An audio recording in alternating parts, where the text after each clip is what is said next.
Now we have final stages. First, there is removal of any remaining enamel pit or fissure, infected dentine or old restorative material if indicated.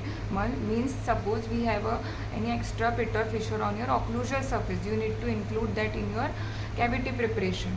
Then if there is any old restorative material, you need to include that in your cavity preparation. For that you need to have a X-ray done first. Then you need to remove infected dentine.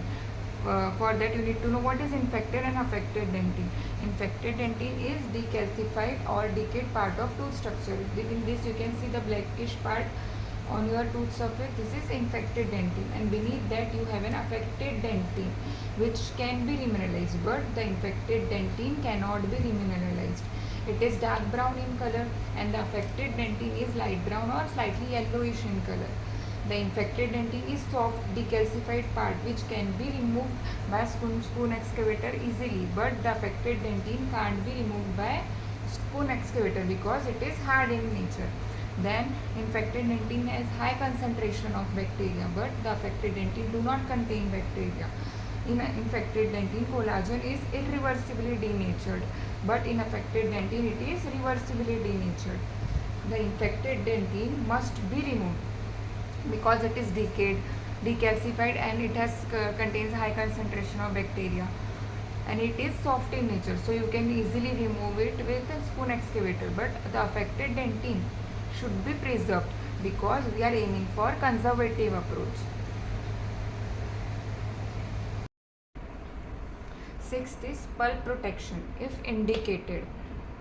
For that you need to know remaining dentine thickness. What is remaining dentine thickness?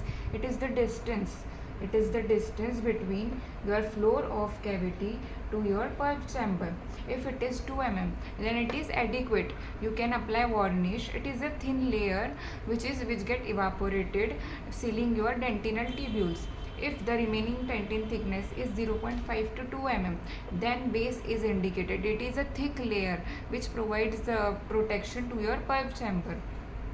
Then if the remaining dentine thickness is less than 0.5 mm, then liner is indicated beneath your base application. These are the factors which cause pulp irritation. First is heat generated by rotary instrument. Then galvanic shock by different restorative material coming in contact with each other. Then restorative material used. Then masticatory forces through dentine or micro leakage if there is crack, or if the restorative material is not sealed properly, then there will be micro leakage, or if there is thermal changes by restorative material used. Now there is secondary resistance and retention form. For this we provide extra mechanical features such as grooves, curves, bevels, pins and slots. Like you can see in this picture, you can create an extra groove on your axial wall, or you can add pin that will retain in your tooth structure and have more two-thirds in your restorative material. It will bind your restorative material to your tooth structure. Then you create a bevel on your gingival margin or your axial margin to create extra retention and resistance form.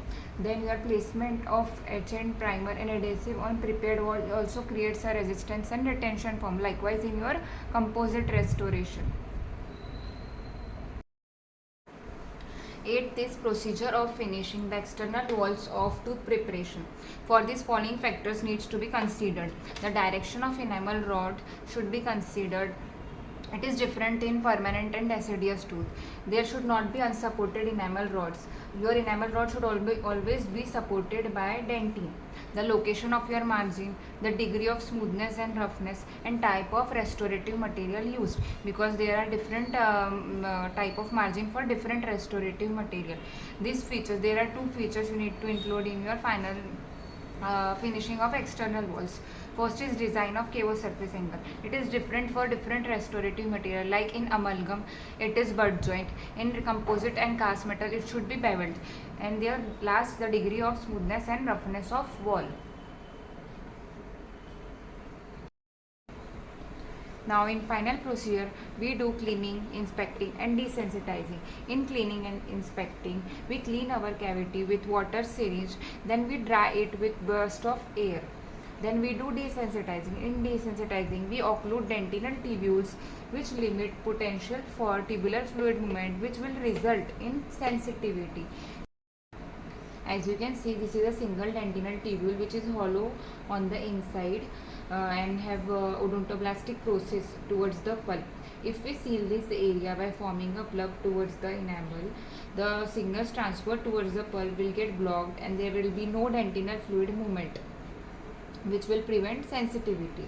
So we use desensitizer for it and dentin bonding agents. Desensitizer for non-bonding restoration, for example Gluma desensitizer, and for bonded restoration we use dentin bonding agent, example Optibond and Clear AC bond.